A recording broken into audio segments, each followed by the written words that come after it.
Bonjour à tous, à toutes. Ça fait plaisir de revoir quelques nouvelles personnes, des nouveaux visages, des gens aussi qui reviennent nous rendre visite et puis louer le Seigneur ensemble. Amen.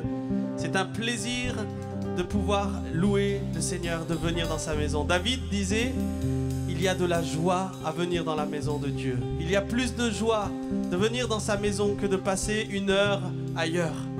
Un jour dans ses parvis, nous dit David, vaut mieux que 1000 ailleurs. Amen. Alors ce matin, on va se réjouir dans le nom de Jésus. Amen. Est-ce qu'on peut se lever pour le louer ensemble et nous réjouir dans le puissant et merveilleux nom de Jésus? Je me réjouis dans le nom du Seigneur. Je me confie dans le nom du Seigneur. Amen. Je lève les mains dans le nom du Seigneur. Je danse de joie dans le nom du Seigneur. Je célébrerai le nom de celui que mon cœur aime. Oui, je bénirai le nom de mon Sauveur. Amen, ensemble. Je célébrerai le nom de celui que mon cœur aime. Oui, je bénirai le nom du Seigneur.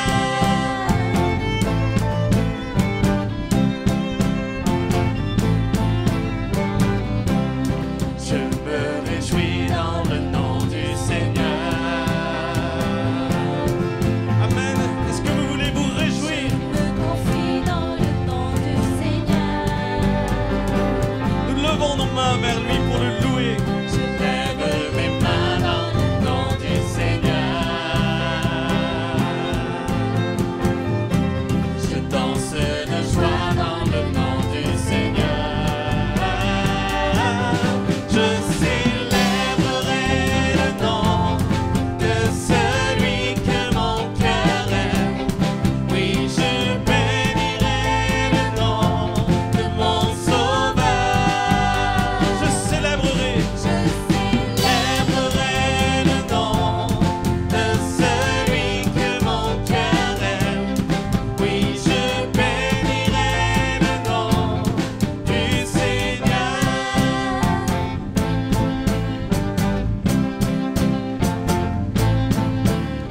Je me réjouis. Je me réjouis dans le nom du Seigneur. Oui, je me confie en lui. Je me confie dans le nom du Seigneur. Je lève les mains dans le nom du Seigneur.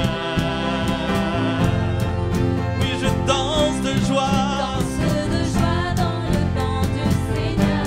Alléluia. Célébrons-le. Je Lèverai le nom de celui que mon cœur aime. Oui, je bénirai le nom de mon Sauveur. Je célébrerai le nom de celui que mon cœur aime. Oui, je bénirai le nom du Seigneur.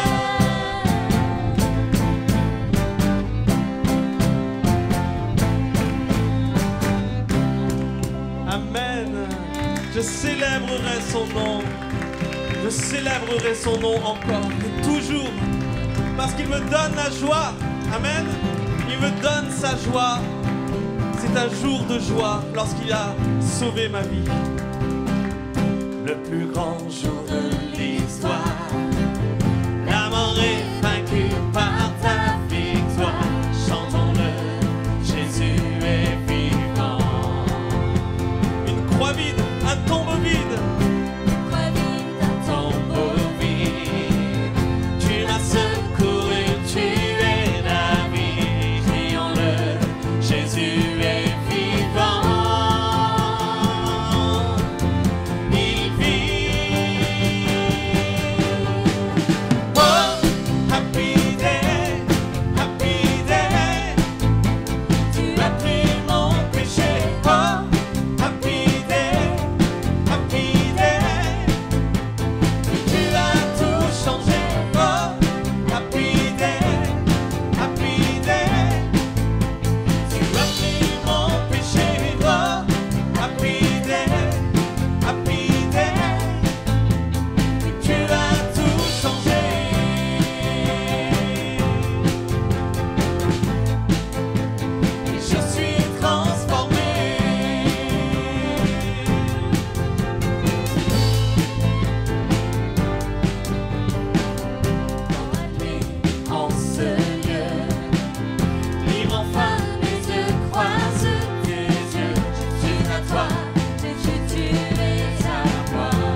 sauvé, Seigneur.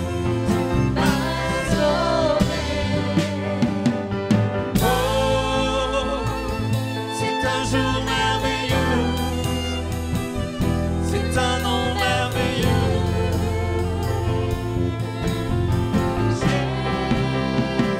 Ensemble. Oh, happy day,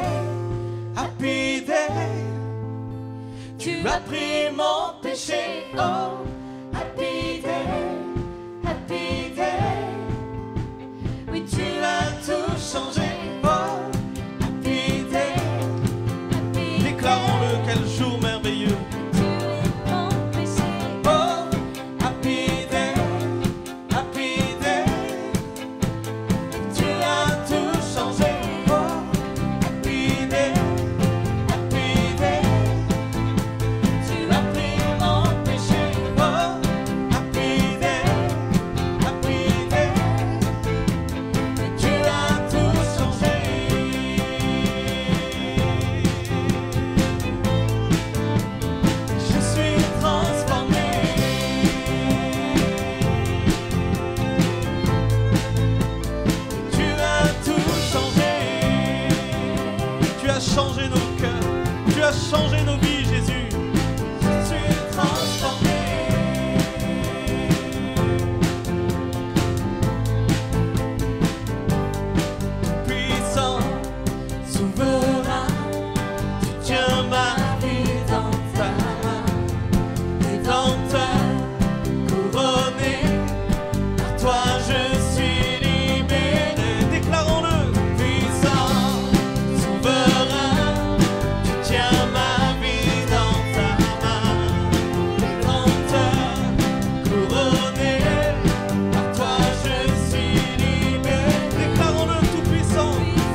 sommes entre tes mains. Nous sommes libérés par toi. Parce que tu es, Seigneur, vivant. Tu dis dans ta parole, Seigneur, que tu ne changes pas. Tu es toujours le même. Et ce matin, tu es là au milieu de nous. Toujours le même. Agissant avec puissance. Répandant ton esprit avec abondance. Parce que tu nous aimes, Seigneur. Parce que tu es un Dieu vivant. Qui aime donner. Qui aime répandre son amour au milieu de nous. Alors ce matin, nous voulons chanter, Seigneur, que tu es là pour nous. Tu es là pour nous guérir, pour nous restaurer.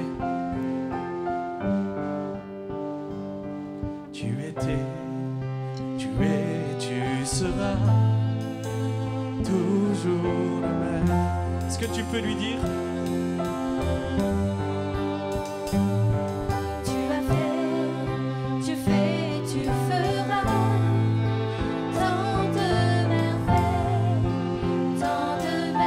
Redire, tu étais, tu es, tu seras toujours le même, toujours le même. Tu as fait, tu fais, tu feras tant de merveilles, tant de merveilles. En ton temps, tout ça.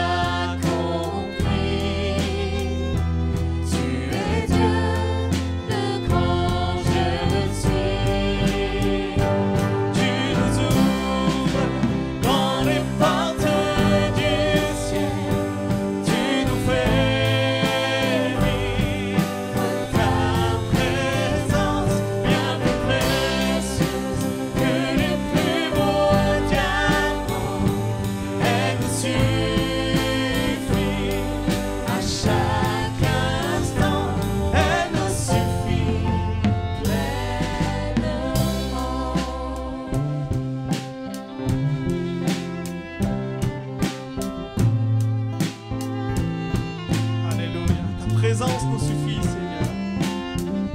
Ta présence, Seigneur, au milieu de nous. Comme de l'or précieux, comme une perle précieuse, un diamant, Seigneur, que nous recherchons, que nous chérissons.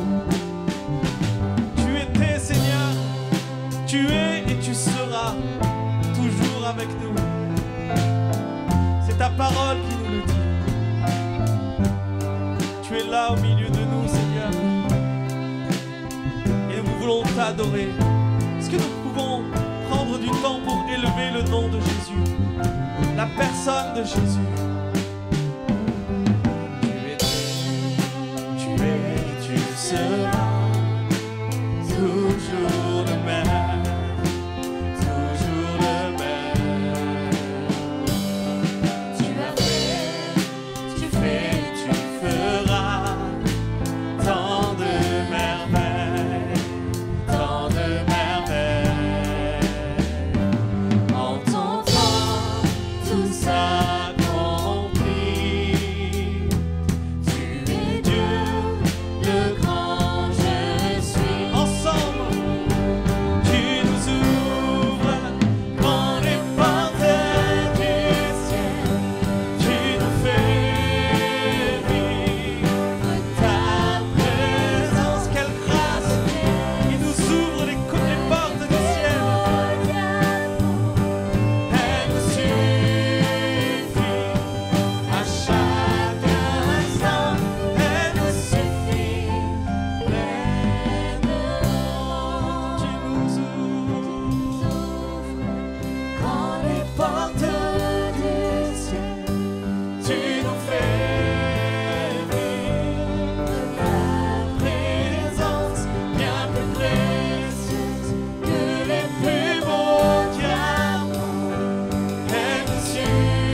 rentrer dans la présence merveilleuse de Jésus, ensemble.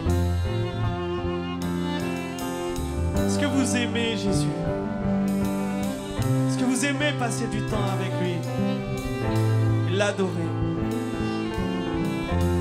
C'est notre plus grand trésor, notre plus grande richesse. Alors venons ce matin dans sa présence. Venons l'adorer. Alléluia. Solo qui baba baba santi baba. L'omenda la kiri baba solo. T'adorons Seigneur.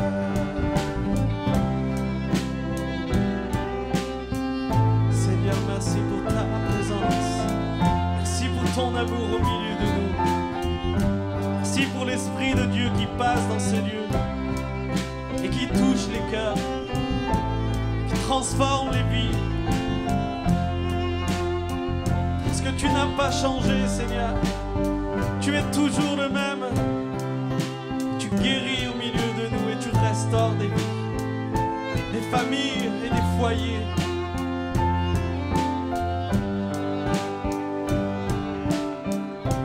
Laissez-vous toucher par l'amour de Dieu ce matin. Laissez-vous remplir par la présence de Jésus. Jésus t'aime. Jésus t'aime. Il n'a pas calculé, il n'a pas compté le prix pour toi. Tellement il t'a aimé. Il a payé. Il a donné sa vie pour toi. Il n'a pas calculé. Tellement son amour a débordé pour toi. Tellement son amour a coulé sur la croix. Il a dit, je suis prêt à donner ma vie pour toi. Je suis prêt à payer de ma vie pour toi. Alors adore-le ce matin. Reçois son amour.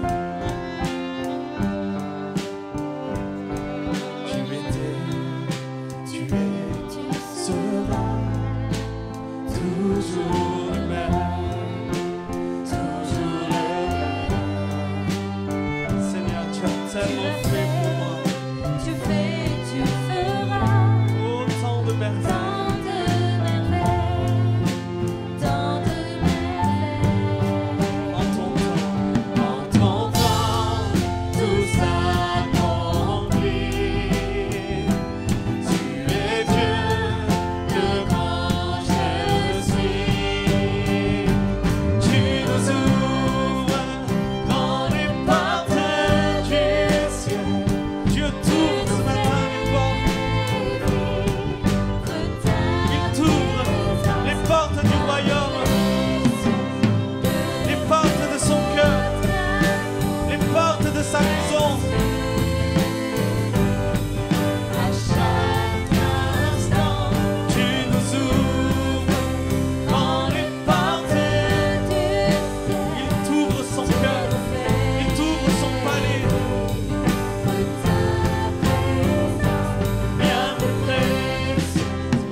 Acclamons-le, roi des anges. Adorons-le. Élevons-le. Élevons Jésus. T'adorons, Seigneur. T'adorons, Jésus.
vois ton bras. Je vois ton bras, je sens ta main. Plusieurs. Tu me avons besoin de sentir le bras de Dieu ce matin dans ce lieu. Il est toujours là, près de toi.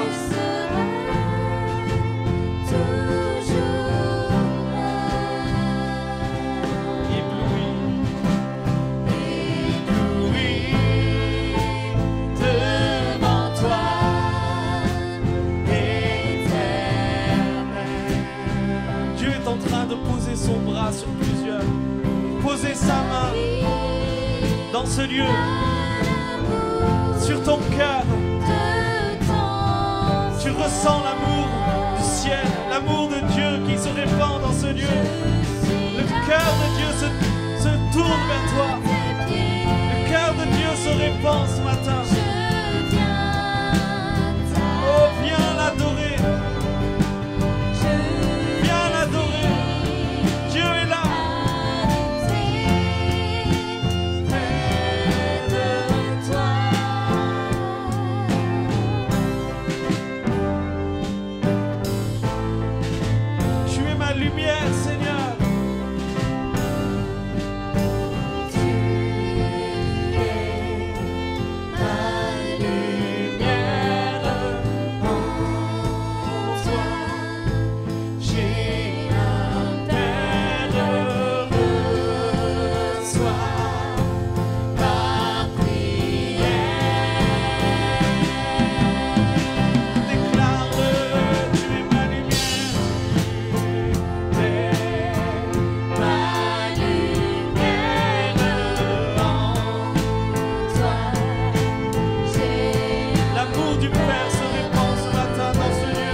L'amour de son ciel, nous sommes éblouis par l'amour de ton ciel. Prosternons-nous devant lui, adorons-le. Je suis là à tes pieds. Je viens pour t'adorer.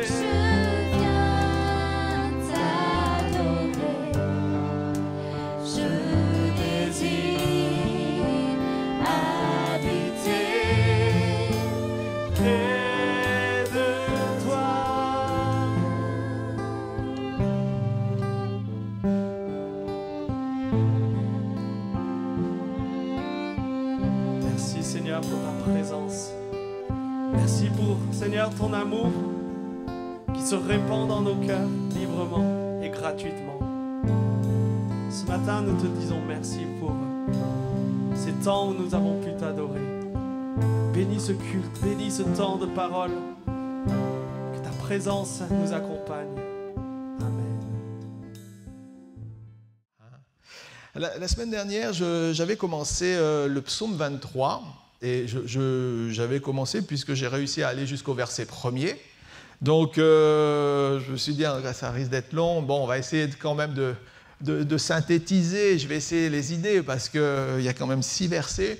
Et je disais que c'est vraiment ce psaume 23, c'est un homme d'expérience, c'est un homme qui avait vécu des luttes et des combats, c'est David.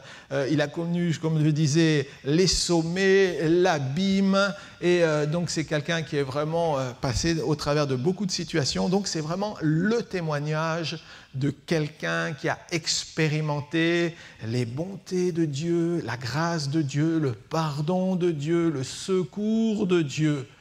Et ce psaume a été écrit pour chacun d'entre nous. Et comme je le disais, depuis 3000 ans maintenant, des hommes et des femmes de toute nation, tout peuple, toute tribu, de tout âge ont cité, ont proclamé, se sont attachés à ces vérités. Oui, c'est l'Éternel qui est notre berger, c'est lui qui nous conduit. Oui, je ne manquerai de rien. Et souvent, on nous montre tout ce qu'on n'a pas. C'est vrai que si vous regardez autour de vous, vous dites « Ah, mais les gens ont tout ». Mais en réalité, il leur manque toujours quelque chose. Hein. Les gens ont tout, et puis vous regardez à ce que vous n'avez pas. Mais la Bible dit « Tu ne manqueras de rien ». Voilà. Tu ne manqueras de rien. Donc, sachons considérer ce que nous avons, c'est une grâce de Dieu. Et si Dieu veut te donner plus, il va te donner plus. Si tu aspires à des choses, prie, cherche le Seigneur, et tu verras comment s'accomplira sa volonté pour toi. Et puis, on va essayer d'avancer un petit peu dans les prochains versets. Versets 2 et 3, je vais essayer, mais normalement ça devrait être bon. Il nous est dit qu'ensuite, donc ça c'était, David a d'abord présenté qui était l'Éternel. L'Éternel, c'est le Tout-Puissant, c'est celui qui guérit, qui sauve, qui délivre. Hein. C'est celui qui est éternel, justement, qui n'a ni commencement ni fin. Donc, au départ, David nous a présenté la grandeur de Dieu. Et nous, ensuite, nous avons découvert qui était notre berger, Jésus-Christ, le bon berger. Nous avons découvert la grandeur de son nom, la puissance de son nom. Le nom de Jésus est une puissance qui a toute autorité dans les cieux et sur la terre. Et il est dit même qu'au nom de Jésus, tout genou fléchira. Donc, il nous est révélé le nom de Jésus pour chacun d'entre nous. Ça, c'est pour le premier, je dirais, verset. Mais en allant plus loin dans le verset 2 et 3, maintenant nous découvrons son œuvre, ce qu'il a accompli, ce qu'il fait, ce que Dieu veut faire chaque jour pour chacun d'entre nous. Il nous est dit, il veut nous faire reposer dans de verts pâturages, il veut nous diriger près des eaux paisibles, il veut restaurer notre âme, il veut nous conduire sur les sentiers de la justice à cause de son nom.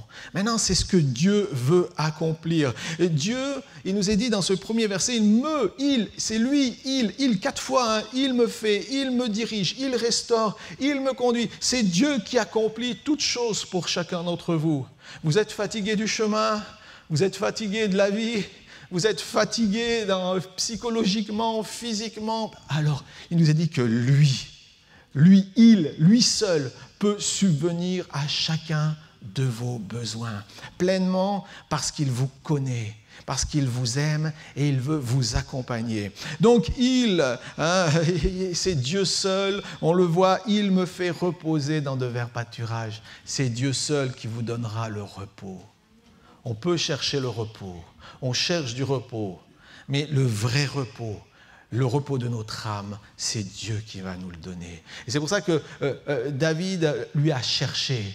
Il a couru d'abord par monts et par vaux, il a chuté, il s'est relevé, il est reparti, il s'est fatigué le long du chemin jusqu'à ce qu'il trouve le repos. Et Dieu veut vous donner du repos. Vous savez, il y a beaucoup de choses autour de nous qui voudraient nous inquiéter, nous détourner du repos.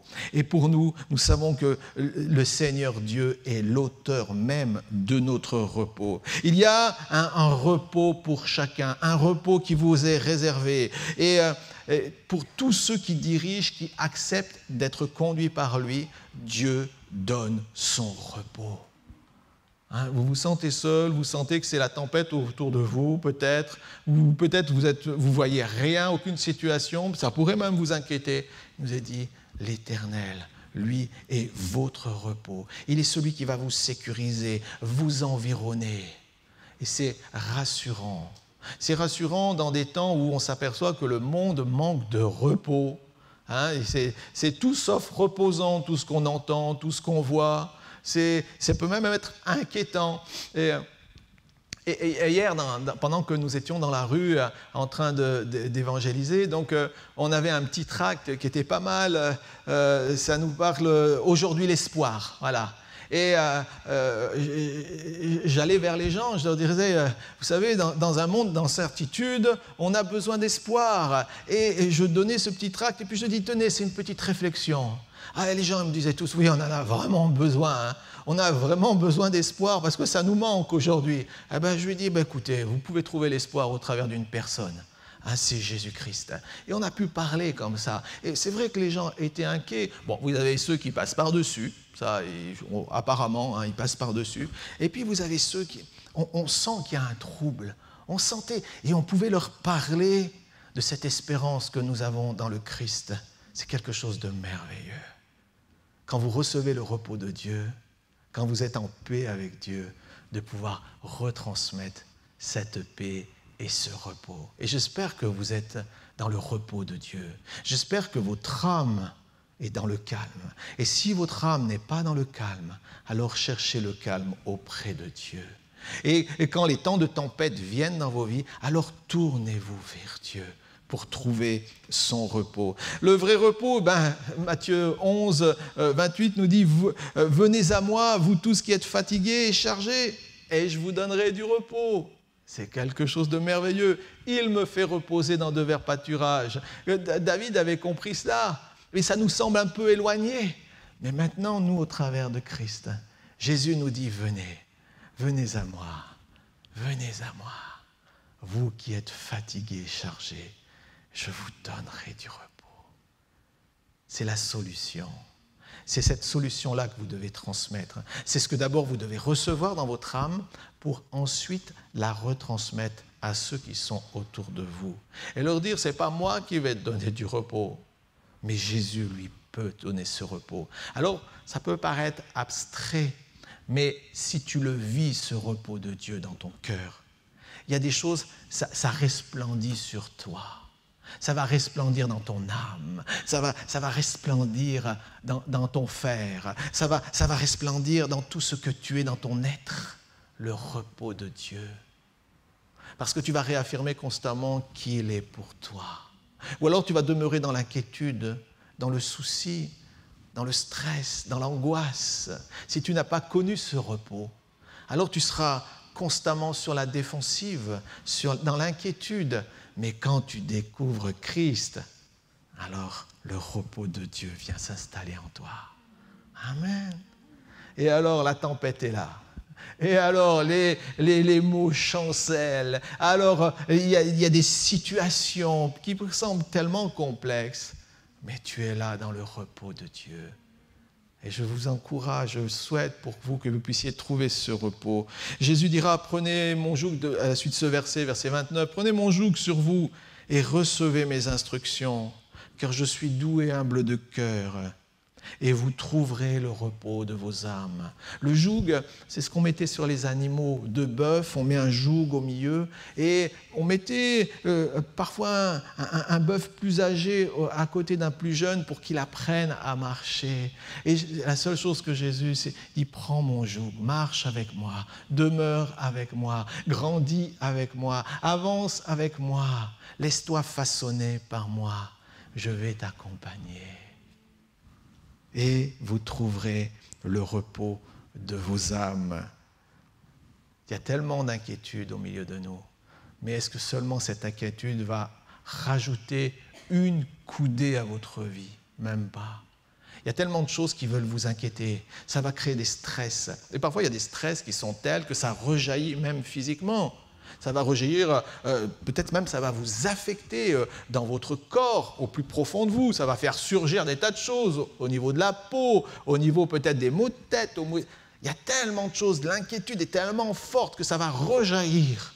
Mais quand tu trouves le repos de Dieu, alors ces choses-là s'espacent.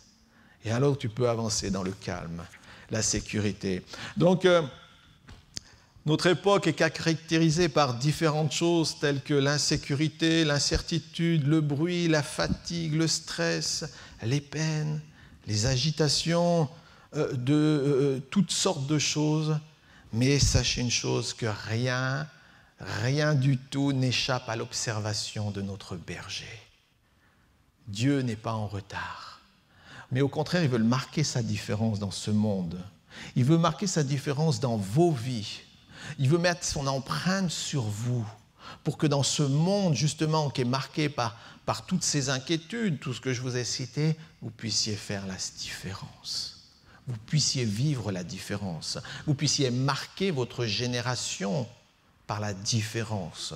Je suis dans le repos de Dieu. Ma vie est entre ses mains.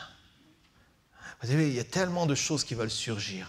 Et en plus, il y a des choses qui sont parfois spirituelles, qui viennent nous agresser. C'est pour ça que nous avons besoin de connaître qui est notre berger.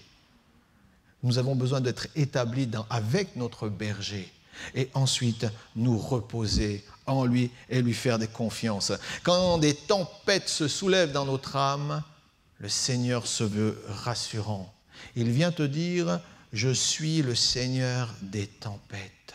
Vous savez, dans la Bible, on a vu des grandes tempêtes se lever comme ça. Les disciples inquiets, tourmentés pour leur vie. Et simplement sur un ordre, la tempête s'est calmée. Et il y a des tempêtes qui veulent vous saisir, qui nous saisiront parfois. C'est pour ça que nous avons besoin d'être auprès du berger de notre âme. Parce que lui seul pourra calmer les tempêtes de vos vies. Lui seul pourra atténuer, écraser ces forces qui sont là, qui veulent vous avilir, vous détruire, vous enfermer. Il est le Seigneur des tempêtes. Quand une tempête se lève, sache que Dieu est au-dessus de cette tempête. Quand quelque chose vient dans ta vie, financièrement ou relationnel, ou peut-être au niveau du travail, sache que Dieu est au-dessus des tempêtes. Il a le pouvoir de calmer toutes ces tempêtes. À nous maintenant de lui faire confiance. Et sur l'instant, c'est vrai que ce n'est pas forcément simple. Parfois, sur l'instant, face à une situation de crise, on va réagir ou surréagir. Malheureusement, on va faire des mauvais choix.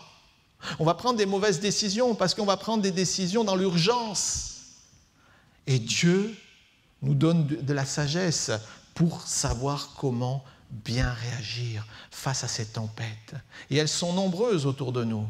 Elles peuvent être inquiétantes. On a parlé ces derniers temps économiquement. Il y a quelque chose de sombre, on a l'impression, qui se dessine. Et ça pourrait créer une inquiétude. Mais si tu es établi avec Dieu, si tu crois en Dieu, si tu mets ta foi en Dieu, il est plus fort que tout cela pour trouver la solution qui est bonne pour toi, pour ta vie. Donc, laisse la tempête. Laisse-lui la tempête. Le Seigneur sait s'en charger. Toi, tu ne pourras pas. Il y a des choses que tu dois lui confier. Son esprit en nous les dominera et aussi les apaisera. Il a dit, je vous donne ma paix au travers du Saint-Esprit. Donc, on lui fait confiance. Il va calmer les situations.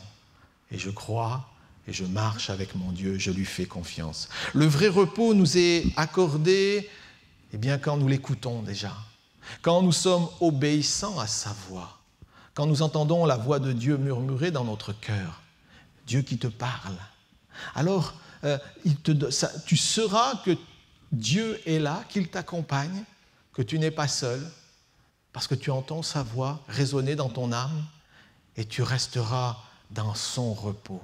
Tu ne t'inquiéteras pas. Le monde chancellera, il y aura plein d'idées autour de toi. On essayera de te pousser dans tous les retranchements, mais toi, tu garderas ton calme. Marc 6, verset 31. Jésus a dit quelque chose à ses disciples qui était intéressant. Il y avait la pression, il y avait des tas de choses qui se passaient, et Jésus dira, venez à l'écart, dans un lieu désert, et reposez-vous un peu. Se reposer loin de toute agitation. Le repos de Dieu, ça bouge, ça tremble. Viens. Reposez-vous dans sa présence. Faites-lui confiance. Quand un événement surgit, viens dans la présence de Dieu. Va d'abord prier dans le lieu secret, là où se trouve ton Père, et commence à chercher sa face. Et alors le repos de Dieu viendra. Et sa solution suivra, parce que Dieu est fidèle. Nous devons faire aussi attention à l'agitation des obligations. Vous savez, vous êtes souvent obligés de faire beaucoup de choses. Ou alors nous nous obligeons nous-mêmes à faire de multiples choses. Et bien souvent, nous acceptons même beaucoup de choses. Puis à un moment donné, il faut dire non aussi. Il faut savoir dire non. Il faut simplement dire Seigneur, voilà, moi je prends un temps avec toi, je n'ai pas la solution tout de suite, donc je vais rester dans le calme. Je vais rester dans le calme. Vous savez, souvent on est agité parce qu'on part dans tous les sens.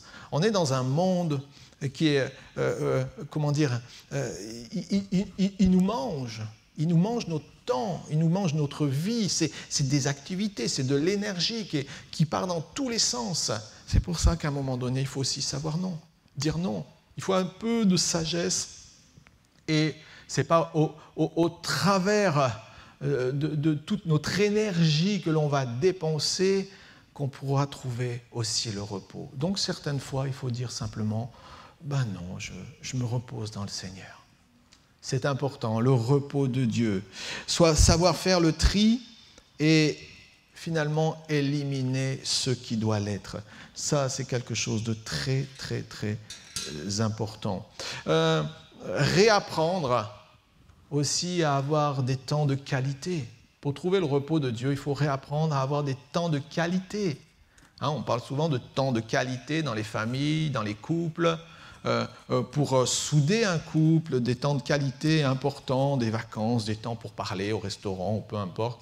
En tout cas, des temps de qualité pour le couple, pour les enfants. Mais nous devons aussi réapprendre parfois, à cause de l'énergie qui se développe autour de nous, réapprendre à avoir des temps de qualité avec Dieu, des temps d'intimité. Je ne sais pas si vous lisez ou pas, mais c'est important de lire. Je lis la Bible, mais lire aussi des choses qui vont vous faire du bien, vous édifier, qui vont nourrir votre âme. Cherchez des temps aussi où Dieu est mis à la première place. C'est important. Des temps de séminaire, ça peut faire du bien. Des temps de... Voilà, où on prend un temps à part pour Dieu. Pour moi, hier, c'était un temps de qualité. Bon, ce n'était pas de tout repos, mais pour moi, ça m'a fait tellement de bien de parler de Jésus. Je suis rentré, j'étais paisible. C'est étonnant. Avant d'y aller, par contre, je n'étais pas tranquille. Je vais vous dire honnêtement. Il ne faut pas croire qu'on part comme ça. Claude, tu me le diras. On ne part pas comme ça, l'étendard à la main, l'épée d'un côté, le bouclier de l'autre. Vous savez, les warriors, là, on est les meilleurs et tout ça. Non, tu pars tout petit. On part tout petit, avec beaucoup de crainte dans le corps. On se dit, Seigneur, on a besoin que tu sois là. Et puis quand tu es dans le feu de l'action, tout d'un coup, ah Seigneur, tu es là. Et tout d'un coup, tu es là, tu as la joie, tu as la paix, tu es content, tu parles de Jésus. C'est bon, c'est tellement bon. Et je vous encourage vraiment à avoir ces temps-là. Temps d'intimité, temps de partage, temps où on s'édifie, temps où on reçoit, temps où on transmet. Des merveilleux moments. Donc, savoir se reposer dans le Seigneur, savoir dire non aussi aux multiples sollicitations qui pourraient même nous paraître avantageuses. Pour nous, pour la famille, pour les enfants, on pourrait partir dans tous les sens. On a déjà parfois les personnes ont déjà des semaines bien remplies, et puis après, c'est des week-ends qui sont hyper remplis par des tas d'activités. Et on se dit, mais j'ai pas de temps. Et il faut prendre du temps pour Dieu, se reposer en lui. Donc attention à l'activisme aussi, qui peut nous envahir, qui peut nous submerger, qui peut nous empêcher finalement de nous reconcentrer et de chercher le Seigneur. Et puis surtout, on peut perdre de vue les bons pâturages. Le Seigneur nous a dit qu'il nous ferait reposer dans de verts pâturages. Et à un moment donné, justement, on peut perdre de vue les verts pâturages. Et finalement, tout ça va être remplacé par des déserts arides. On va être remplacé finalement, on va être assoiffé, on va être affamé, on va être desséché. Alors que ce chapitre, dans ces versets, il nous est parlé d'abondance, de bénédiction. Il nous est parlé de repos, il nous est parlé de douceur, il nous est parlé de sollicitude de Dieu vis-à-vis de nous. Donc, comment rentrer pleinement dans ces choses? simplement en disant, Seigneur, fais le tri dans ma vie. Fais le tri. Qu'est-ce qui est utile? Qu'est-ce qui est utile? Qu'est-ce qui est urgent? Qu'est-ce qui est nécessaire? Arriver à faire le tri dans tout ça. On ne peut pas tout faire. Donc au moins faisons ce qu'on peut, soyons auprès du Seigneur et cherchons sa présence. Nous devons réapprendre à se, je dirais, recréer en se mettant à l'écart avec Christ. Chercher des temps où on va prier, louer. Honnêtement, j'aime passer du temps à écouter de la louange parce que ça élève mon âme, parce que je m'imprègne de la louange. Je chante. Dans ma voiture, dès que je rentre, je mets de la louange. À la maison, je mets de la louange. Quand je suis ici à l'église, si je suis seul, je mets de la louange. Bien sûr, c'est parce que ça me fait du bien. J'élève Dieu. Nous devons réapprendre tout ce qu'on peut prendre pour nous, pour nos vies, d'intimité avec Dieu. Nous devons le mettre en œuvre. Et puis, il y a aussi, le Seigneur dira que dans le psaume 133, qu'il veut rafraîchir notre âme, bien sûr. Il veut nous donner sa bénédiction. Et il parle de communion. L'Église est importante, la communion fraternelle. Voici qu'il est agréable, qu'il est doux pour des frères et sœurs de demeurer ensemble, car c'est là que l'Éternel envoie la bénédiction, la vie pour l'éternité. Les temps de communion. Quand on se retrouve, ce n'est pas des temps de bataille, des temps de critique, c'est des temps de communion. Hier, on a vécu un temps de communion. On était là, on était à Paris, au métro, et c'était un temps de communion. Pourquoi? Parce que on allait, on se retrouvait, on s'édifiait, on s'encourageait, et puis on se faisait du bien, et puis on disait, regarde ce que le Seigneur vient de faire, regarde ce que Jésus vient de faire. Oh, lui, on sent qu'il était sensible à la voix de Dieu. Celle-ci, regarde, tu as vu comment elle a entendu, comment elle a reçu la parole. Et c'est des temps de communion. C'est important aussi, ne vous isolez pas. Et j'encourage aussi ceux qui peut-être restent chez eux à ne pas s'isoler. Trop de gens s'isolent. Pourquoi? Parce qu'il y a une telle pression autour de nous qu'on peut se suffire à soi-même. On peut se suffire au travers des vidéos, on peut se suffire finalement au travers de tout ce qui est proposé autour de nous. Et oubliez aussi que le Seigneur aime que son peuple se retrouve, qu'il y a la bénédiction, et que cette bénédiction, elle est aussi dans des temps de communion. Et c'est aussi un temps de repos pour nous, que d'être avec des frères et sœurs. C'est un temps où on peut se faire du bien, s'édifier, s'encourager les uns les autres. Dans Jean 10, 28, il est dit « Je leur donne la vie éternelle » à mes brebis, et elles ne périront jamais, et personne ne les ravira de ma main. Voilà. Personne ne te ravira de la main du Seigneur. Si tu cherches ton repos en Dieu, si tu cherches ta sécurité en lui, si tu cherches ton secours en lui, si tu cultives ta relation en lui et avec lui, alors personne ne te ravira de sa main. Par contre, si tu es distant, si tu es éloigné, si finalement, oui, Dieu, mais voilà, on a tellement de choses à faire dans la vie. Dieu devient même presque un passe-temps. Peut être, quand on y pense, et c'est là le danger.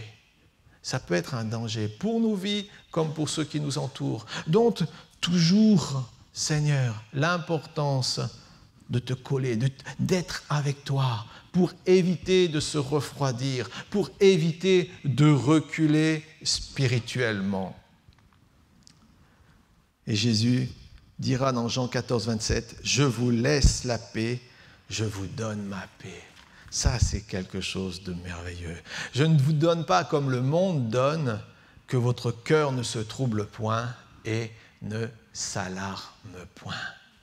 C'est des verts pâturages. C'est des eaux paisibles. C'est la sécurité que Dieu vous accorde. La vie avec Dieu, la vie avec notre Seigneur, ce n'est pas une vie de tempête, de trouble, de mesquinerie. Ce n'est pas une vie turbulente. Ce n'est pas une vie sans but, sans sens. Dieu est équilibré. Les choses avec Dieu sont équilibrées. Et dans un monde qui est déséquilibré, nous devons chercher l'équilibre au travers du Seigneur. Ensuite, le verset d'après, il est dit, verset 3, « Il restaure mon âme ». Restaurer, ça veut dire réparer un édifice, remettre une œuvre en bon état. C'est rétablir sa santé. C'est remettre en vigueur ce qui n'est plus, tel que la paix. Restaurer, ça veut dire que dans des pays, par exemple, où il y a eu la guerre, eh bien, on vient et on restaure la paix. Quelque chose a pris la place et on doit restaurer la paix. Il nous est dit, il restaure mon âme. C'est sûr que nous pouvons tous faillir, nous pouvons tous faiblir sur le chemin de la vie. Nous pouvons tous un jour ou l'autre nous attarder à cause des circonstances. Nous pouvons tous un jour ou l'autre être affectés dans notre âme. Nous pouvons tous un jour ou l'autre vivre des situations, des circonstances douloureuses. Nous pouvons en être responsables. Ou alors nous pouvons subir certaines situations, certains événements, finalement, qui ont affecté notre âme. Mais David dira, « Il restaure mon âme ». Dieu nous restaure. En tant qu'individu, en tant qu'homme, en tant que femme, Dieu nous restaure. Il met son esprit en nous. Il nous donne sa guérison. Il nous donne sa sécurité et il nous donne sa paix. Comme nous, Jésus a été éprouvé en toutes choses, sans péché, bien sûr, il n'a pas péché, il n'a pas murmuré, mais il sait donc de quoi nous sommes faits. Il connaît nos faillites, il sait le problème qui peuvent surgir autour de nous. Il connaît toutes les embûches de notre vie et il sait exactement où tu en es et où j'en suis aujourd'hui. Et il est là tout spécialement pour ceux qui se sont attardés ou affaiblis dans la marche. Ceux qui ont peut-être été brisés, cassés à cause des événements, des circonstances. Peut-être que dans ton âme, tu as été déçu, tu as pu être malmené à cause d'un événement, d'une circonstance. Ces choses-là ont pu t'affecter au point de t'infecter. T'affecter au point de t'infecter dans ton âme. Tu n'arrives plus à être heureux ou heureuse. Tu te remémores sans cesse les blessures ou les inquiétudes. Tu te remémores sans cesse les échecs ou les trahisons. À un moment donné, ces choses-là peuvent t'infecter. C'est pour ça que tu dois les déposer aux pieds du Seigneur. Le Seigneur ne peut être ton repos, il peut donner le repos de ton âme que si tu lui donnes ton problème. Si tu lui cèdes ce problème, si tu abandonnes ton problème, alors Dieu te donnera le repos. Quelle que soit la cause de ta faiblesse, viens à ton berger. Laisse-le te parler, laisse-le te reprendre, laisse-le te conseiller. Laisse-toi aimer par lui. Laisse-toi te consoler, te soigner, t'opérer. Le Seigneur veut te restaurer. Mais la question c'est, et toi le veux-tu? Parfois on garde des choses dans nos cœurs, des ressentis. On garde un malaise, on garde de la rancune, on garde les blessures du passé.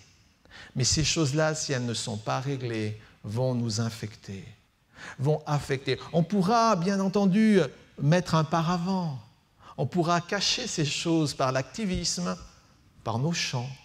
On pourra, en étant jovial, mais si ce n'est pas réglé au plus profond de nous-mêmes, ça va ressurgir. Et pour connaître la paix du Seigneur, pour être restauré dans notre âme, il faut régler les choses. Il faut régler les choses, c'est important. Et si on ne règle pas, eh bien malheureusement, on va perdurer quelque chose. À un endroit ou à un autre, ça ressurgira. C'est pour ça qu'il est important. Et le Seigneur veut faire son œuvre dans chacun et chacune. C'est ce qu'il a fait pour moi, c'est ce qu'il veut continuer à faire pour vous. Dieu vient et c'est le bon chirurgien. Il sait exactement ce qui a à changer. Il t'éclaire, il fait une petite coupure par là, et il ôte ces choses-là si tu es prêt à lui les donner. Ton berger, lui, veut te restaurer. Est-ce que tu le veux? Et pour ça, il faut déposer vos poids, vos fardeaux, vos rancœurs, vos douleurs, ce qui vous pèse. Le roi David fut un jour un homme dans l'aveuglement total. Il était dans le péché, dans l'aveuglement total. Mais quand Dieu lui a ouvert les yeux, alors suite à ça, il est tombé dans un brisement absolu. Il était borné, il suivait une idée. Dieu lui a ouvert les yeux, il a vu l'horreur de son péché, et là il est tombé dans un brisement absolu. Il a vu l'état de son âme, l'état de son cœur. Mais ce qui est merveilleux, c'est qu'il s'est repenti, et Dieu l'a guéri, et il l'a relevé. Si un homme qui t'a fait tellement de mal a pu être redressé, à combien plus forte raison, toi ou moi? C'est ce qui est merveilleux avec le Seigneur, c'est que le Seigneur commence une œuvre et il va l'achever en chacun. À tous ceux qui ont besoin de guérison, Dieu leur assure, leur soutient. Si tu as besoin de guérison dans ton âme, dans ton couple, dans ta famille, Dieu t'assure qu'il sera avec toi. Mais il viendra d'abord à la racine de ce qui t'a affecté, touché en profondeur, afin que tu réalises que tu dois lui abandonner toute situation. Dieu dit, et ça je pense, j'ai vraiment eu cette pensée ce matin, Dieu dit, donne-moi ce qui te fait souffrir, et je te donnerai ce qui me fait vivre. En réalité, il y a un transfert. Dieu dit, donne-moi ce qui te fait souffrir. Donne-moi ta souffrance, ne la garde plus, ne la garde pas, donne-moi-la, et moi je te donnerai ce qui me fait vivre. Dieu veut faire un transfert dans ta vie. Il veut te donner sa vie. Mais pour ça, il faut d'abord que tu lui donnes la tienne entièrement, que tu ne retiennes rien. Rien. La moindre chose qui t'affecte, la moindre chose qui te détruit, la moindre chose qui peut avoir un impact dans ta vie, Dieu dit, donne-moi-le. Et alors je te donnerai ma vie. Et tu reçois la vie du Seigneur, tu reçois la paix du Seigneur, tu reçois la guérison que Dieu a promis. C'est pour ça que c'est tellement important, quand Dieu vous révèle quelque chose, de le déposer à ses pieds et de ne pas garder ces choses-là au risque d'être infecté. On connaît bien Luc 4, 18 qui dit « Il m'a envoyé pour guérir ceux qui ont le cœur brisé. » C'est l'âme affectée. Jésus est venu pour ça. Il m'a envoyé pour guérir ceux qui ont le cœur brisé. Et beaucoup d'entre nous ont eu le cœur brisé. Un certain nombre auront encore le cœur brisé, parce que c'est l'histoire même de la vie. Qu'est-ce que nous allons faire? C'est ça le secret. Qu'est-ce que je vais faire de cette souffrance? Est-ce que je saurai la déposer aux pieds du Seigneur, ou est-ce que je vais garder tout cela? Je suis venu, Dieu m'a envoyé pour guérir ceux qui ont le cœur brisé, pour proclamer aux captifs la délivrance. Et parfois, on a créé un tel environnement autour de nous qu'on est prisonnier de nos pensées, prisonnier de l'environnement finalement qui s'est établi, qui s'est enraciné. Et Dieu vient, au travers de la personne du Christ, pour nous délivrer. Ensuite, le dernier verset nous est dit « Il me conduit dans les sentiers de la justice à cause de son nom. » Qui te conduit? En toute sincérité, qui te conduit? Quelle réponse donnerez-vous à cette question? Jésus dira à Thomas « Je suis le chemin, la vérité et la vie. » On suit Jésus. Et ce n'est pas facile. Je sais que ce n'est pas facile. Mais qui va te conduire aujourd'hui? Qui va te conduire demain? Qui va te conduire dans les verts pâturages, vers les eaux paisibles? Qui va restaurer ton âme? Qui va te conduire sur les chemins de la justice de Dieu? Qui? Ça doit être le Seigneur. Donc lui faire confiance. Si c'est Christ qui nous conduit, alors à chaque interception, à chaque carrefour, nous chercherons à apprendre et nous chercherons surtout sa volonté. La volonté de Dieu en toutes circonstances. Les sentiers de la justice. Les sentiers de la justice par une vie qui va honorer Dieu. qui va mettre Dieu à la première place, qui va chercher sa volonté et la mettre en œuvre. Nous marchons sur un chemin et ne sommes pas appelés à rester statiques. Nous sommes en mouvement, nous sommes en progression. Et sur ce chemin de la vie, Christ doit avoir la première place. Donc si quelque chose, une pierre se trouve en travers de ton chemin qui peut affecter ta croissance, ton développement, demande l'aide du Seigneur. Ne garde pas cette pierre dans ton cœur. Ne garde pas quelque chose qui peut te détruire. Ne garde pas ce qui pourrait détruire tes relations avec ton prochain, dans ton couple, les relations amicales. Parfois, à cause d'incompréhension, à cause de blessures que l'un a pu faire à l'autre, des relations sont brisées. Mais si on avait cette capacité du pardon, d'accepter le pardon, les choses pourraient être différentes. Vous blesserez des gens, je blesserai des gens vous blesseront. Mais qu'est-ce qu'on va en faire? Est-ce qu'on va cultiver, garder, ou est-ce qu'on va passer par-dessus? C'est ça le secret de la vie chrétienne. Il restaure mon âme. Oui, il veut restaurer mon âme. Il veut me conduire sur les sentiers de la justice. Je cherche ce qui est juste aux yeux de Dieu. Non pas ma propre justice, mais la justice de Dieu. En tant que chrétien, parfois, on croit avoir la science infuse et on se fait nous-mêmes justiciers. Nous ne sommes pas Zorro. Oh non, il n'y a personne ici qui peut comme ça, là. C'est Dieu notre justice. C'est devant le Seigneur que l'on doit se passer devant chaque situation et lui demander grâce encore. Grâce pour ma vie, grâce pour peut-être les blessures, grâce pour ce qui m'a affecté, grâce peut-être pour l'incompréhension de l'autre. Il y a des gens, parfois, ils n'arrivent pas à comprendre ce qu'ils t'ont fait parce qu'ils sont enfermés dans un raisonnement, alors que le Seigneur leur ouvre l'esprit pour qu'eux-mêmes puissent aller plus loin. C'est ça le but. Nous ne sommes pas appelés à rester statiques. Et Dieu donc nous appelle à marcher et à vivre sur le chemin de la droiture. Chaque jour, aller de l'avant, conduit par son esprit. Tout cela à cause de son nom. Quel merveilleux nom. Quel merveilleux nom que le nom de Jésus. Ce nom que nous pouvons citer, chanter, proclamer. Mais avec quelle attitude de cœur? Avec quel comportement est-ce que nous allons élever ce nom? Avec quel état au plus profond de nous-mêmes nous allons citer le nom de Jésus? Parfois, si le Seigneur nous mettait le projecteur sur certaines situations, nous pourrions rougir. Dire, mais c'est pas moi ça, c'est pas possible. J'ai parlé de Jésus et j'agis de telle façon. C'est pour ça que nous devons faire attention. Nous devons demander au Seigneur de nous aider, de veiller sur notre âme à cause de son nom. Dans le psaume 106, verset 8, « Mais il les sauvera à cause de son nom pour manifester sa puissance. » Tu veux voir la puissance de Dieu dans ta vie? Tu veux voir cette puissance venir t'accompagner? Alors ton cœur, mon frère, ma sœur, mon ami, ce cœur doit être entièrement à Dieu. Si Dieu te montre quelque chose, règle-le. N'attends pas.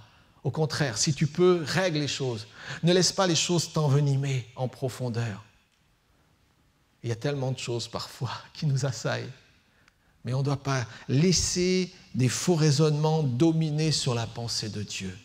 Dieu doit être vainqueur sur nos pensées et dans l'état de notre cœur. Le nom de Jésus, à cause de son nom, ce beau nom. Je vous encourage à faire des études sur le nom de Jésus. Et vous allez voir comment ce nom est puissant, glorieux. Il nous a été donné pour chacun.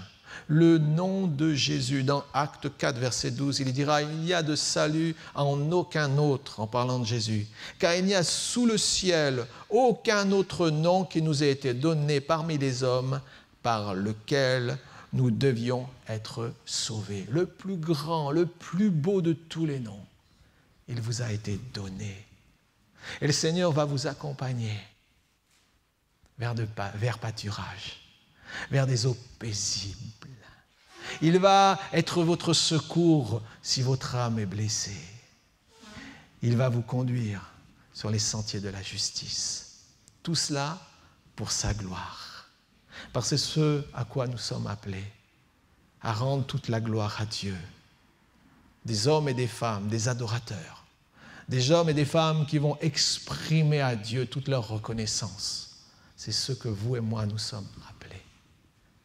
Alors, ne nous mettons pas en porte-à-faux par rapport à Dieu, mais rentrons pleinement dans ce que Dieu a prévu pour chacun. Amen. Réétudiez ce passage. Réétudiez là où Dieu veut vous emmener. Replongez vos regards dans les promesses de Dieu. Prenez la paix de Dieu. Gardez la paix de Dieu. Ne vous la faites pas voler. Laissez les choses qui vont vous détourner, les choses qui veulent vous accaparer, vous dominer dans tous les domaines de votre vie. Apprenez à gérer avec l'aide de Dieu toutes ces choses et rendez au Seigneur la gloire qui lui est due. On va prier. Seigneur, merci pour cette matinée.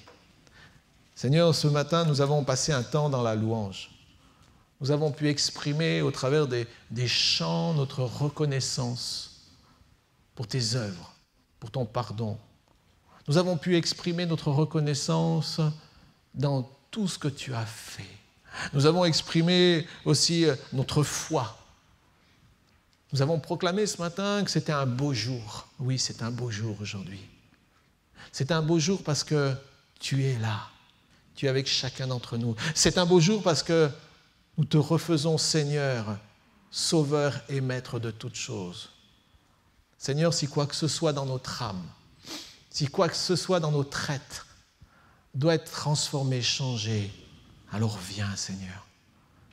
Seigneur, ce matin, nous te donnons notre vie afin de recevoir pleinement la tienne en nous, la vie du Christ, la vie du ressuscité. Seigneur, je prie pour tous ceux peut-être ce matin qui sont dans l'amertume face à des blessures, qui sont dans l'amertume face à des trahisons, qui sont dans l'amertume face à des paroles, des actes. Seigneur, des hommes et des femmes peut-être au milieu de nous qui vont écouter, qui sont blessés à cause de la vie, blessés parce que aussi les choses ne se sont pas passées, produites comme ils auraient ou elles auraient aimé.